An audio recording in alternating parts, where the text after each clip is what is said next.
नाज़रीन, वादा करना आसान होता है मगर निभाना मुश्किल होता है। खास तौर पर जो वादे एक खास मकसद हासिल करने के लिए किए गए हों वो वैसे ही नाकाम हो जाते हैं। हालांकि उनका खास ख्याल रखना चाहिए, मगर आपने सुना होगा कि वो वादा ही क्या जो वफा हो गया। अरशद नदीम को कौमी हीरो बनाकर जरूरत से ज्यादा मशहूर किया गया, हालांकि इसकी कोई जरूरत नहीं थी। अल्लाह ने इसे जो देना था वो दे दिया था। लोगों ने अरशद नदीम से बहुत मोहब्बत भी की, मगर इसे फिर भी लोगों में गैर जरूरी शोहरत देने के लिए जरूरत से ज्यादा लॉन्च किया गया, जिसका नतीजा उलट हो गया। लोगों ने मोहब्बत की बजाय इसे बोझ समझना शुरू कर दिया। हुकूमत की ओवर एक्टिंग के नंबर अलग से कटे। अरशद नदीम के कदमों में चांद तारे तक रखने के वादे किए गए जो आज तक पूरे नहीं हुए। अरशद नदीम के लिए बड़े इनामात का ऐलान हुआ, मगर आज पता चल रहा है कि वो वादे सब हवा हो गए। बेचारे अरशद नदीम को ना मिले प्लॉट और ना मिले रुपए। मगर बात ये है कि जब इनकी गुड्डी चढ़ी हुई थी उस वक्त ये खुद भी कंट्रोल से बाहर हो रहे थे। मारूफ एथलीट अरशद नदीम ने बजाते खुद ही इंकशाफ किया है कि गोल्ड मेडल जीतने के बाद किए गए प्लॉट्स के तमाम वादे सिर्फ दावों तक महदूद रहे। हकीकत में इन्हें सिर्फ नकदी इनामात ही मिले। गुज़श्ता साल अरशद नदीम ने तारीख रकम करते हुए 92.97 मीटर की सबसे बड़ी थ्रो के साथ ओलंपिक्स की तारीख में नया रिकॉर्ड कायम किया और पाकिस्तान को 40 साल बाद ओलंपिक्स में गोल्ड मेडल दिलाया। इस शानदार कामयाबी के बाद एशियन एथलीट्स चैंपियनशिप में भी अरशद नदीम ने गोल्ड मेडल जीतकर पाकिस्तान का नाम दुनिया भर में रोशन कर दिया। इनकी इस बेहतरीन कारकर्दगी पर कई सरकारी और कारोबारी शख्सियात की जानिब से इनामात का ऐलान किया गया। सरकारी हुकाम और ताजरों ने अरशद नदीम को करोड़ों रुपए, प्लॉट्स और दीगर इनामात देने का वादा किया। हाल ही में दास्तान डिजिटल ने इंस्टाग्राम पर एक वीडियो शेयर की जिसमें अरशद नदीम से पूछा गया कि क्या उन्हें वो इनामात मिले जिनका वादा किया गया था। अरशद नदीम ने बताया कि नकदी इनामात तो मिल गए हैं, लेकिन जिन प्लॉट्स का वादा किया गया था वो नहीं दिए गए। प्लॉट्स के तमाम दावे जाली साबित हुए। अरशद नदीम ने एक नेजा फेंका था, उस पर अरबों रुपए की बरसात हो रही थी। कोई प्लॉट दे रहा था, कोई गाड़ी और कोई कैश का ऐलान कर रहा था। क्या ख्याल है, राफेल फेंकने वाले पाक एयरफोर्स के शाहीनों के लिए ऐसे ही ऐलानात नहीं होने चाहिए जो पाकिस्तान के असली हीरो हैं और जान की परवाह किए बगैर अपने मुल्क के पाकिस्तान का दिफा करते हैं और कामयाब होकर अपने मुल्क का नाम रोशन करते हैं। हम अपने हकीकी हीरो की क्यों कदर नहीं करते? बहसियत कौम हमें इस पर अपनी राय जरूर देनी चाहिए। नून लीग ने इलेक्शन में 300 यूनिट्स बिजली मुफ्त देने का वादा किया था, लेकिन अब 201 यूनिट्स वाला बत्ता 6 महीने बढ़ना पड़ता है। कम से कम इस बत्ते को खत्म करके 300 यूनिट का एक रेट मुकर्रर किया जाए। जिस हुकूमत ने 300 यूनिट्स वाला वादा पूरा नहीं किया वो प्लाटों वाला वादा कैसे पूरा करेगी? वादा पूरा करना इनके उसूल में ही नहीं लिखा हुआ। अरशद नदीम ने इंकशाफ करते हुए कहा कि पेरिस ओलंपिक्स के बाद वादा किए गए बेशतर प्लॉट्स सिर्फ दावे निकले, सिवाय जनरल आसिफ मुनीर के किसी ने वादा पूरा नहीं किया। वैसे इसके साथ ऐसे ही होना चाहिए था। ये भी उन दिनों बहुत हवा में उड़ रहा था। इसे लग रहा था ना जाने इसने कौन सा मार्का मार लिया है कि अब कोई दूसरा मार्का नहीं मारेगा। अरशद नदीम को हाइप भी इसलिए दी गई ताकि इमरान खान का ग्राफ नीचे लाया जा सके, मगर खुदा जिसे इज्जत देना चाहे इज्जत उसे ही मिलती है। अरशद नदीम लंबी लंबी फेंकने में दूसरे नंबर पर है, पहले नंबर पर आज भी पटवारी हजरात हैं। अरशद नदीम ने कहा कि मेरे साथ धोखा हुआ है। मरियम नवाज और उसके वालिद नवाज शरीफ ने इसे प्लॉट नहीं दिए, वो सब ऐलानात फेक और झूठे थे। मेरे साथ धोखा हुआ है और धोखा तो वाकई हुआ है बेचारे के साथ। ये वीडियो क्लिप मुलाहजा फरमाएं।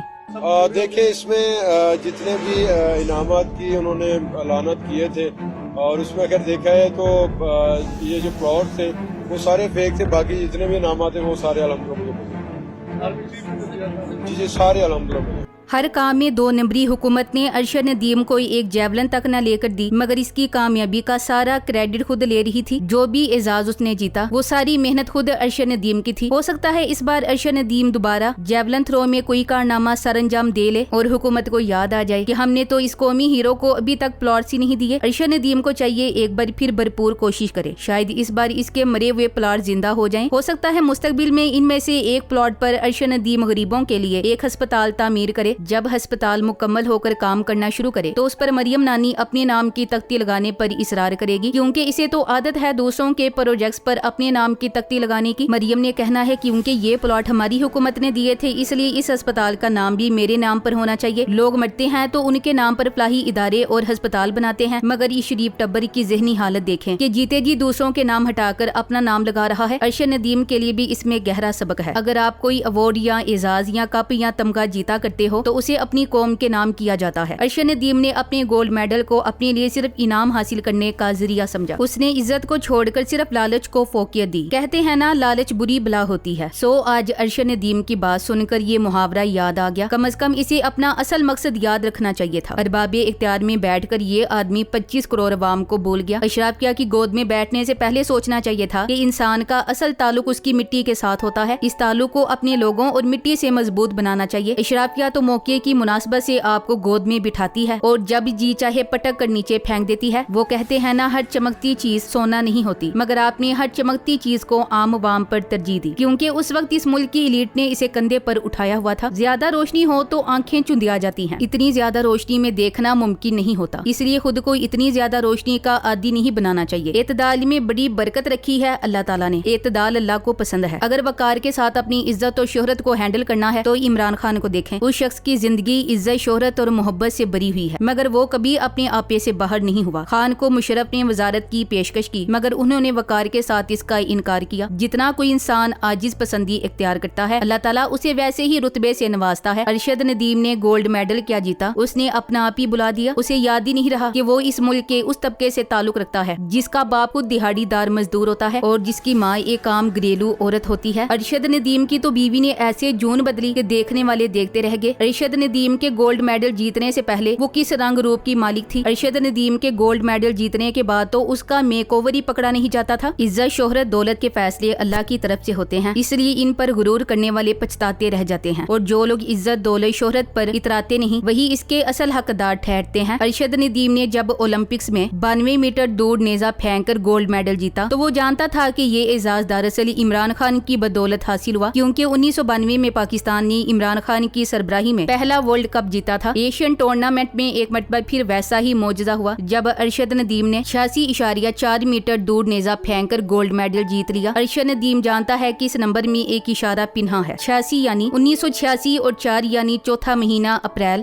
1986 میں پاکستان نے اپنی ہسٹری کا پہلا multi national tournament Australia cup جیتا تھا، جس میں میاداد نے شارجہ کا مشہور چھکا لگایا۔ یہ ٹورنامنٹ بھی عمران خان کی ہی کپتانی میں جیتا گیا تھا۔ بے شک اللہ نے عمران خان کی شکل میں پاکستان کو ایک بہت بڑے اللہ والے بندے سے نوازا ہے۔ ارشد ندیم اب انجری کی وجہ سے لندن چلے گئے ہیں۔ لندن جانے سے پہلے پاکستانی جیولن تھرو ارشد ندیم نے میڈیا سے گفتگو کرتے ہوئے کہا، لندن میں انجری کا علاج کراؤں گا اور ورلڈ ایتھلیٹس چیمپئن شپ کی تیاری کروں گا۔ پاکستان میں زیادہ گرمی کے باعث لندن میں ٹریننگ کرنے کا فیصلہ کیا ہے۔ ارشد ندیم کا کہنا تھا کہ نیری چوپڑا سے نہیں، میرا مقابلہ اپنے آپ سے ہے۔ کوشش ہوتی ہے مقابلوں میں بہترین کارکردگی کا مظاہرہ کروں۔ اولمپک میں عوام کی دعاؤں اور محبت کا صلہ ملا۔ وہ آئندہ بھی شاندار کارکردگی دکھانے کے لیے بھرپور محنت کر رہے ہیں تاکہ دوبارہ پاکستان کا نام روشن کر سکیں۔ پاکستان کے معروف جیولن تھرو ایتھلیٹ اور Olympic gold medalist Arshad Nadeem علاج اور ٹریننگ کے لیے لندن پہنچ گئے ہیں۔ لندن ہیتھرو ایئرپورٹ پر پاکستان ہائی کمیشن کے عملے نے ان کا استقبال کیا، جبکہ برطانیہ میں مقیم پاکستانی شہریوں نے انہیں پھولوں کے گلدستے پیش کیے اور بھرپور خراج تحسین پیش کیا۔ معالج ڈاکٹر علی باجوہ کا کہنا ہے کہ دعا کریں کہ ارشد ندیم کا علاج اچھا ہو اور وہ دوبارہ مقابلوں میں حصہ لیں۔ کیمبرج میں ارشد ندیم اپنی انجری کے حوالے سے آئے ہیں اور ان کی انجری کے حوالے سے ارشد ندیم کو دوبارہ مقابلوں میں حصہ لینے میں ٹائم لگے گا، مگر امید ہے کہ ارشد ندیم جلد صحت یاب ہو جائیں گے۔ ارشد ندیم نے گزشتہ ہفتے جیو نیوز کو دیے انٹرویو میں مسلز کی تکلیف کا بتایا تھا۔ ایتھلیٹس میں سب سے زیادہ متوقع مقابلے کے لیے سٹیج تیار ہے۔ Thanks for watching. اللہ حافظ۔